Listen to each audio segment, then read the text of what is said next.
ఈ ఆర్ఐసి అనేది ఏదైతే ఉందో అది ప్రాంతీయంగా రష్యా, ఇండియా, చైనా మొత్తం ఈ ప్రాంతంలో ఒక స్టెబిలిటీ కానీ అంటే ఒక సుస్థిరత, ఒక భద్రత వీటన్నిటిని తీసుకురావడం కోసం ప్రయత్నం చేస్తారనమాట. దాంతో పాటు ఏదైతే వీళ్ళ మధ్య విభేదాలున్నాయో వాటిని సాల్వ్ చేసుకోవడానికి కూడా పనికొస్తాయి. ఉదాహరణకి ఇండియాకి, చైనాకి మధ్య గాల్వన్ వ్యాలీ క్లాషెస్ అయినాయనుకోండి. ఈ ఆర్ఐసీలో అక్కడ కూర్చొని ద్వైపాక్షికంగా దాంతో పాటు ఒక గ్రూప్ లాగా వాళ్ళు డిస్కస్ చేసే అవకాశం ఉంటుందన్నమాట. కానీ ఇండియా, రష్యా మధ్య ఈ గాల్వన్ వ్యాలీ క్లాషెస్ తర్వాత మన మధ్య టెన్షన్స్ బాగా పెరిగిపోయిన సందర్భంలో 2024 వరకు 2024 వరకు లాస్ట్ ఇయర్ మన ప్రైమ్ మినిస్టర్ కజన్ ఎళ్ళేంత వరకు కూడా ఇండియా, చైనా మధ్య డైరెక్ట్ ఫ్లైట్స్ కానీ, లేకపోతే ఇండియా, చైనా మధ్య ఈ వీసా ఇష్యూస్ గానీ ఇవన్నీ చాలా ఉన్నాయన్నమాట. దాన్ని సాల్వ్ చేసినంత వరకు కూడా అంటే ఈ మధ్య కాలంలోనే చైనా, ఇండియా మధ్య ఎస్కలేషన్ ఇవన్నీ జరుగుతున్నాయన్నమాట. డిసెంగేజ్‌మెంట్ అనేది.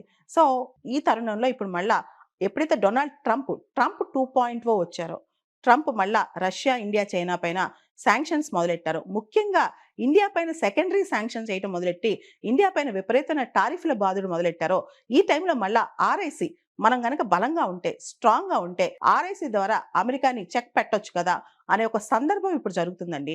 దీనికి సంబంధించి మనం గమనిస్తే గనక లాస్ట్ 2 మంత్స్ నుంచి కూడా హుటాహుటిన అందరూ పయనిస్తున్నారనమాట. లాస్ట్ వీక్ అజిత్ దోవల్ గారు చైనాకెళ్ళొచ్చారు. ఈ వీక్ వాంగ్ యీ గారు ఇండియాకొచ్చారు. అదే విధంగా లాస్ట్ మంత్ అంతకుముందు జూన్, జులైలో చూసుకుంటే గనక మన external affairs minister, defence minister వీళ్ళు కూడా షాంఘై కోఆపరేషన్ ఆర్గనైజేషన్ మీటింగ్స్‌లో భాగంగా వెళ్ళొచ్చారనమాట చైనాకి.